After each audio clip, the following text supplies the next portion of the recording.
Assalamualaikum warahmatullahi wabarakatuh.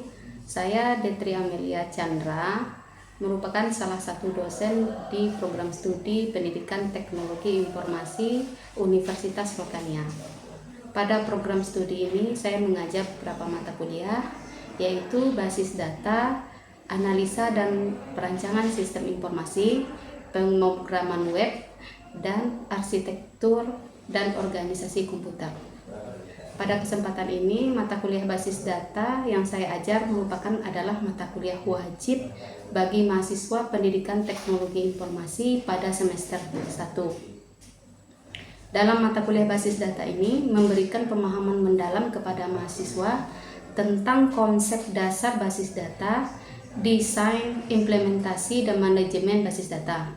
Bentuk pembelajaran pada mata kuliah basis data ini dilakukan secara tatap muka, ceramah, diskusi, kemudian penugasan mandiri dan kelompok serta praktikum. Untuk penilaian mahasiswa diambil berdasarkan partisipasi aktif, presensi, tugas mandiri, tugas kelompok, praktikum, ujian semester, ujian akhir semester. Yang masing-masing bobotnya untuk presensi adalah 15%, tugas mandiri 10%, tugas kelompok 10%, praktikum 15%, ujian tengah semester 20%, dan ujian akhir semester 25%, dengan total 100%. Setelah selesainya perkuliahan ini, diharapkan mahasiswa dapat menjelaskan dan membuat rancangan basis data pada kasus dalam kehidupan sehari-harinya. Assalamualaikum warahmatullahi wabarakatuh. Waalaikumsalam warahmatullahi wabarakatuh. Gimana kabarnya? Alhamdulillah. Nah, sebelum kita mulai pembelajarannya, silahkan berdoa menurut kepercayaan masing-masing. Berdoa mulai.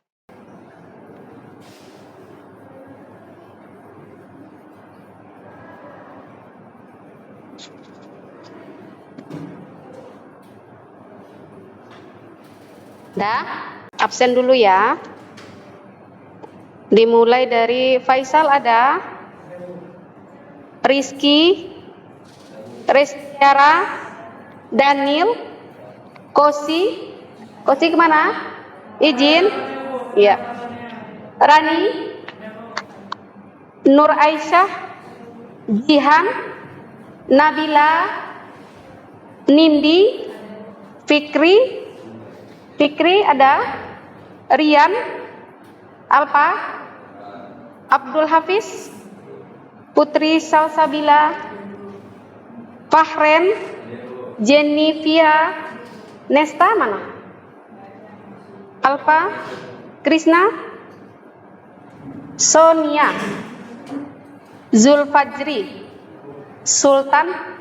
Oke, berarti 3 orang yang Alfa ya. Sebelum kita masuk ke materi yang selanjutnya tentang Entity Relationship Diagram atau disebut juga dengan IRD, kita review dulu materi yang sebelumnya yang tentang DBMS. Masih ingat yang tentang DBMS? Masih ingat? Apa itu DBMS?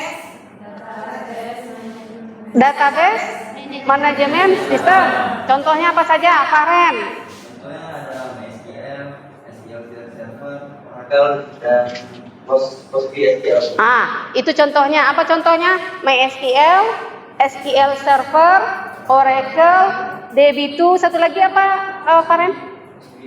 PostgreSQL. Itu dia. Ya, jangan lupa. Untuk praktikumnya, insya Allah habis tentang IRD, kita praktikumnya langsung ke DBMS-nya. Untuk minggu ini kita masuk dulu ke Entity Relationship Diagram. Sebelumnya sudah ada yang pernah tahu tentang Entity Relationship Diagram? Belum? Nah, itu yang kita pelajari.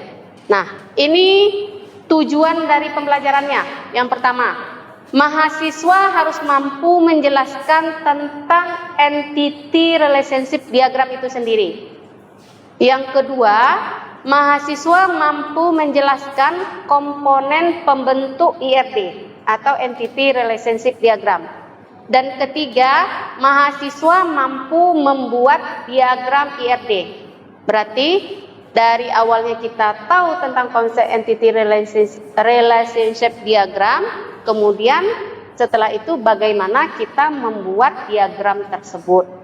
Nah, coba kita lihat lagi. Nah, apa itu entity relationship diagram?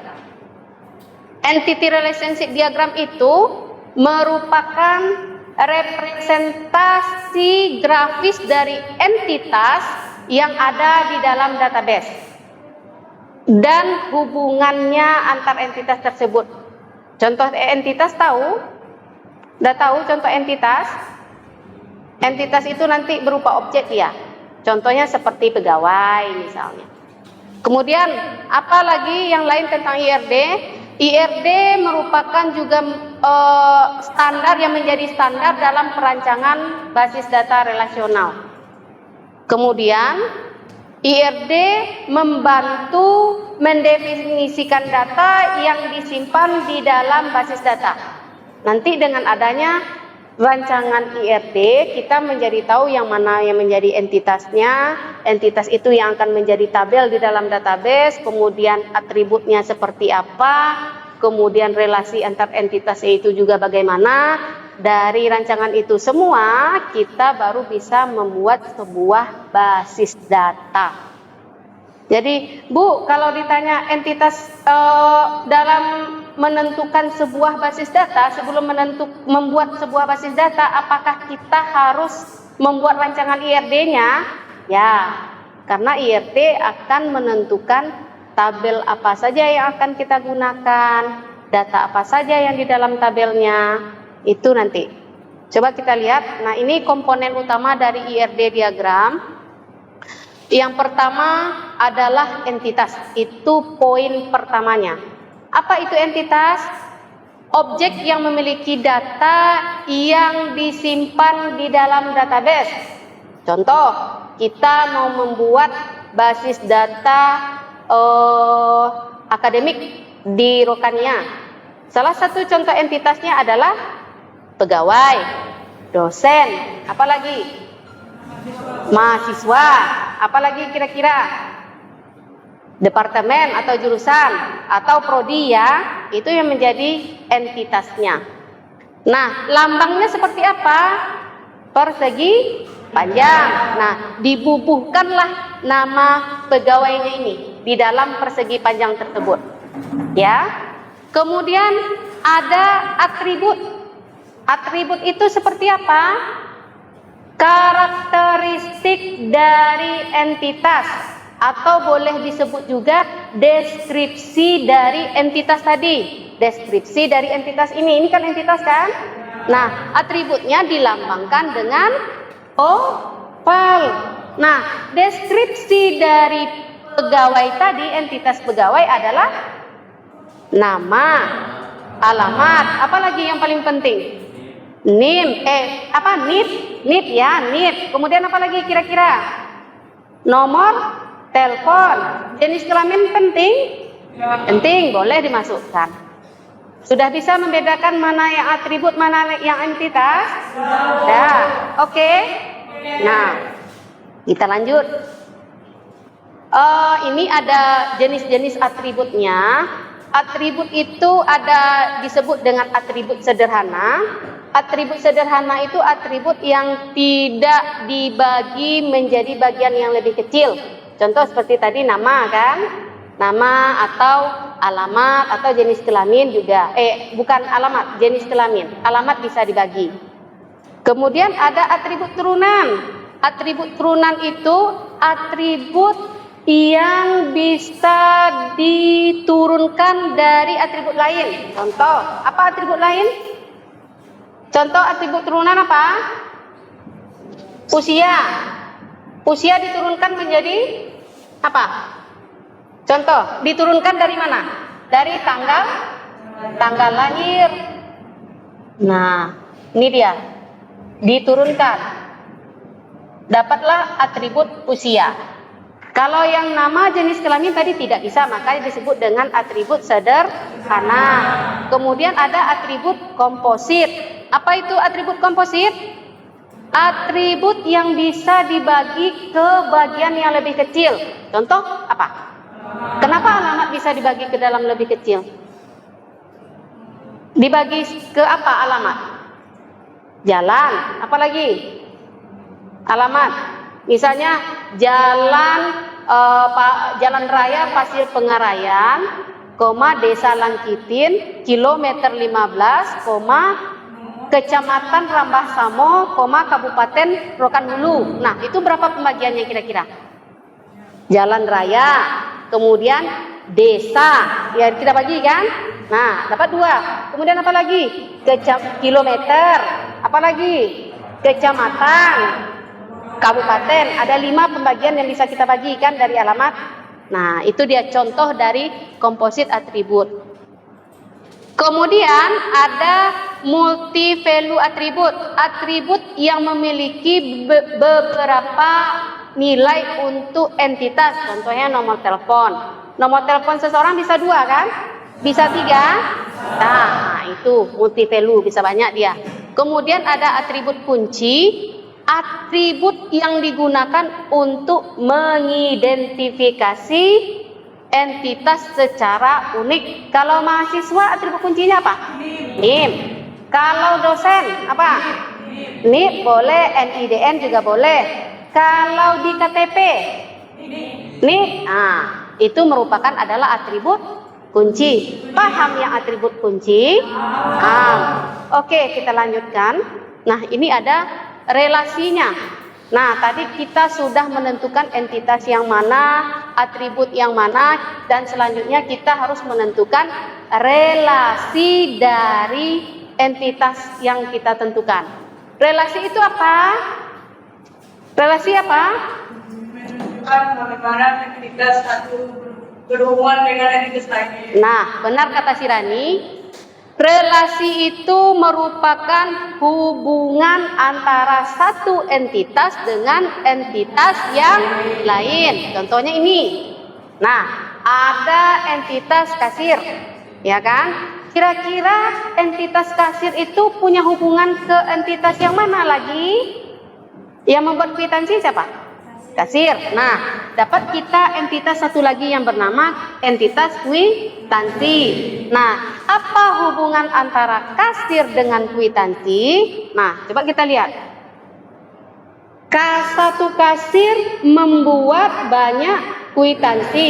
Nah, relasinya ini digambarkan seperti belah ketupat itu ya?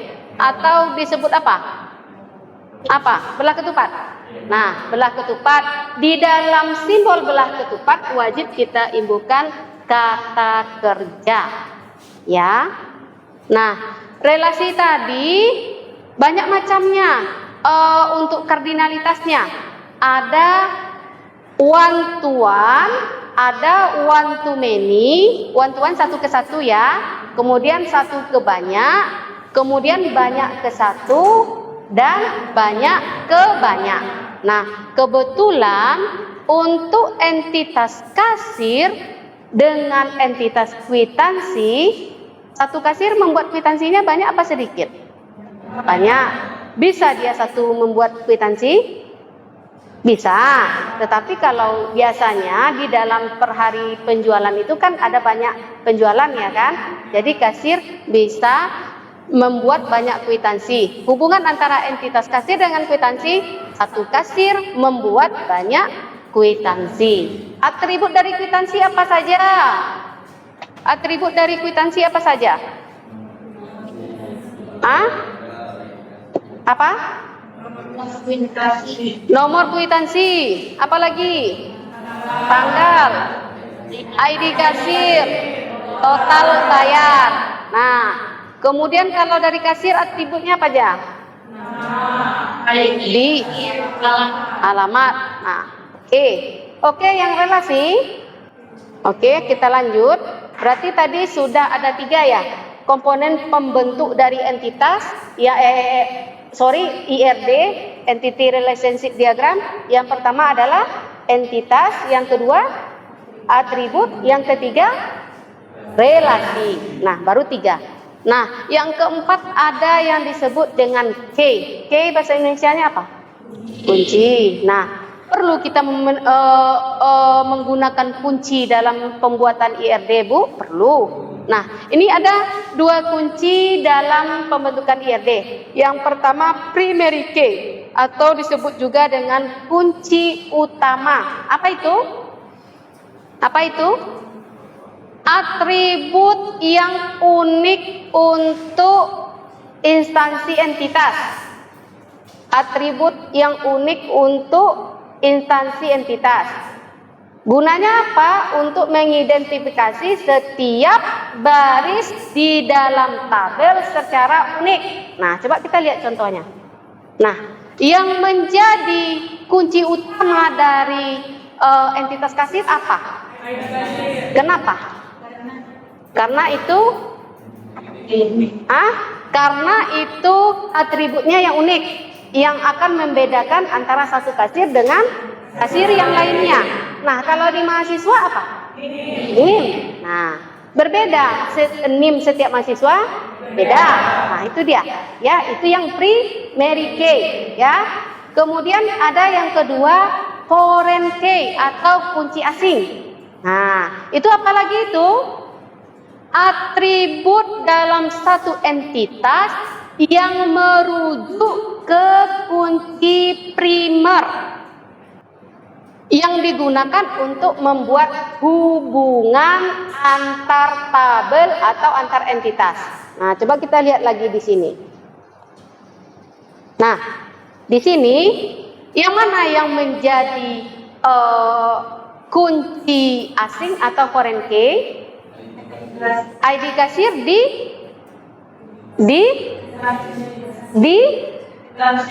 kwitansi yang ini. Nah, foreign key-nya adalah dari kedua entitas ini adalah ID kasir di kwitansi. Primary key ID kasir di entitas kasir. Itu dia. Ya, udah bisa membedakan mana yang foreign key, mana yang primary? Bisa. Nah, primary digunakan untuk menghubungkan kedua entitas itu. Atribut yang menghubungkan kedua entitasnya. Mana dia? Adalah ID kasir, ya. Bisa dipahami? Bisa? Nah, oke, kalau sudah. Nah, ini ada contoh case study kita. Kita lihat dari faktur apotik ini ya. Faktur pembelian di apotik ya. Nah, di situ ada nama pelanggan, ada kasir, kemudian ada data barang, ya kan? Kemudian ada pembayaran. Nah, dari ini tadi kita akan mencoba membuat sebuah diagram IRD. Ya, kita berdasarkan case study. Nah, coba kita lihat dulu. Ibu contohkan satu. Dari data ini ada nampak sama ibu satu entitas, yaitu entitas karyawan, ya, entitas karyawan. Kira-kira dari mana ibu bisa melihat kalau di situ tuh ada entitas karyawan? Dari mana? Karyawan. Di situ ada? Nah, benar. Kasir termasuk karyawan? Termasuk karyawan? Ya, betul apa kata Sirani, entitas karyawan bisa kita ambil, bisa kita tentukan dari kasir. Di situ ada nama kasirnya kan? Nah, oke. Yang pertama entitas karyawan. Oke, kira-kira apa atributnya? Apa? ID karyawan? ID karyawan, boleh. Apalagi kira-kira? Nama? Nama karyawan. Habis itu apa lagi? Jenis kelamin. JK, boleh. Kelamin. Nah, kan di situ tidak ada jenis kelamin kan? boleh kita tambahkan alamat, boleh kita tambahkan nomor telepon, walaupun di data fakturnya hanya menggunakan nama kasir saja. Boleh ditambahkan Bu 10 atribut, boleh. 1 boleh Bu, janganlah 1, minimal ada yang namanya ID kasirnya, karena akan membedakan antara, bukan ID kasir, ID karyawan, karena itu yang akan membedakan nanti antara satu karyawan dengan karyawan lainnya. Itu. Kemudian kira-kira atribut apa lagi yang bisa kita buat? Atribut apa? Atribut alamat, boleh kita tambahkan alamat. Alamat di karyawan ya. Status boleh. Nah, untuk sementara cukup 4 saja. Untuk data yang sesungguhnya boleh kita buat sampai 10 atau 11, tergantung kebutuhan dari basis datanya. Nah, selain itu kira-kira entitas apa lagi yang bisa kita buat? Faktur bisa dibantu Ibu Sultan. Silakan maju Sultan. Ini apanya? Silakan. Faktur.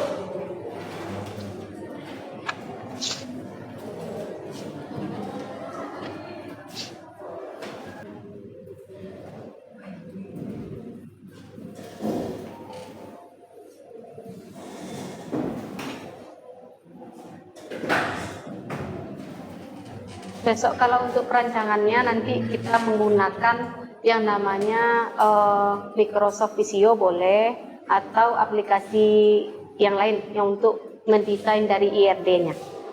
Total. Oke, total. Oke. Total diskon pajak. Nah, silakan buat relasinya. Kira-kira langsung direlasikan bisa? Atributnya ada ID pelanggan, kemudian nama pelanggan. Ada di situ nama pelanggan? Ada. Kemudian nomor faktur ada? Boleh. Kemudian ada tanggal? Tanggal ada? Ada. Kemudian ID karyawan? Di situ tidak ada, tetapi di tabel yang akan kita simpan di database itu pasti ada yang namanya ID karyawan. Kebetulan untuk data yang ditampilkan di faktur adalah nama karyawannya kan? Ya. Kemudian ada total. Total ada? Ada. Nah, total oke. Kemudian diskon. Diskon ada 2 di situ. Diskon yang mana? Diskon yang ini apa diskon yang ini? Yang ini. Diskon yang di bawah. Karena menghitung semua diskon yang didapat. Kemudian ada pajak. Iya kan? Grand total dan pembayaran. Pembayaran di sini yang mana? Yang tunai itu. Ya, betul. Ini untuk entitas faktur dan atributnya sudah dapat. Kemudian kira-kira entitas apa lagi yang bisa kita buat? Detail faktur. Detail faktur. Boleh. Yang paling penting dulu. Barang. Siapa kira-kira yang bisa buat? Yang barang. Silakan. Bisa Rizky? Nah, silakan Rizky.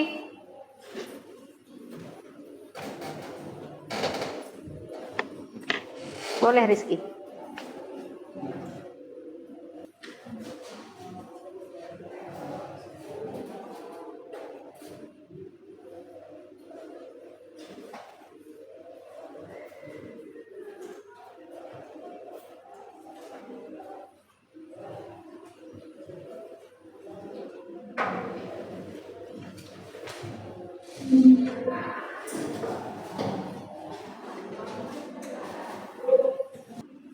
Hubungannya apa? Satu ke kata kerja di dalamnya apa? Apa kira-kira? Memasukkan. Oh boleh, input boleh, memasukkan boleh. Satu karyawan memasukkan banyak data barang, ya. Yang menjadi kunci utamanya apa? Yang menjadi kuncinya apa? Coba garis bawahi. Yang menjadi kunci. Kode barang. Ya, betul, kode barang. Ya. Ada entitas barang. Nah, entitas barang dari mana dapatnya tadi? Dari data apa di sini? Di fakturnya ada ini dari nama barang. Ya, kemudian satuan. Kalau kita di sini apa? Jumlah yang dibeli. Ya. Kemudian expired date, kemudian ada harga. Itu dari situ bisa kita deskripsikan. Di dalam faktur ini ada satu entitas yang bisa kita buat, yaitu entitas barang. Ini atributnya.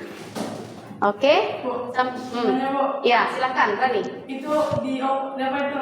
Apakah boleh spasi atau gimana, Bu? Nah, sebetulnya kalau di dalam database, dalam pembuatan database, untuk kata dari atributnya tidak boleh dispasi. Nah, kalau mau dispasi harus pakai ini. Ini apa namanya nih?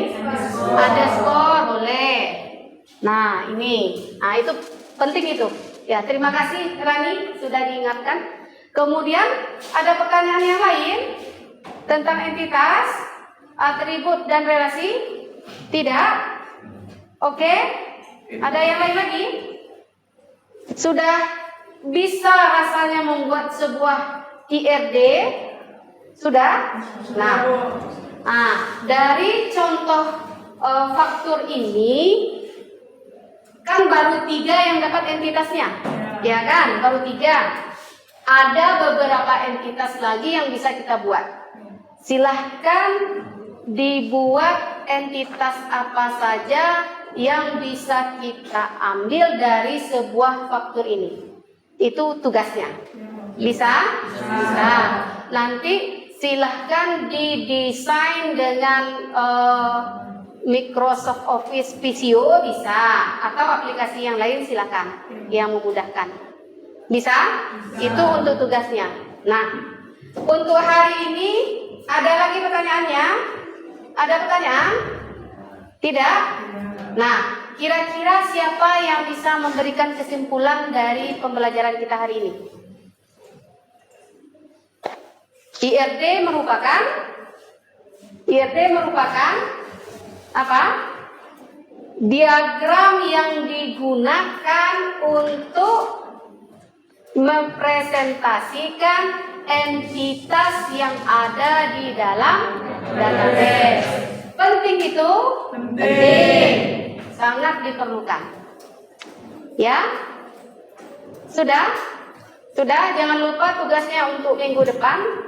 Tentukan beberapa entitas dari faktur ini. Yang kebetulan sudah dapat kita 3 entitas.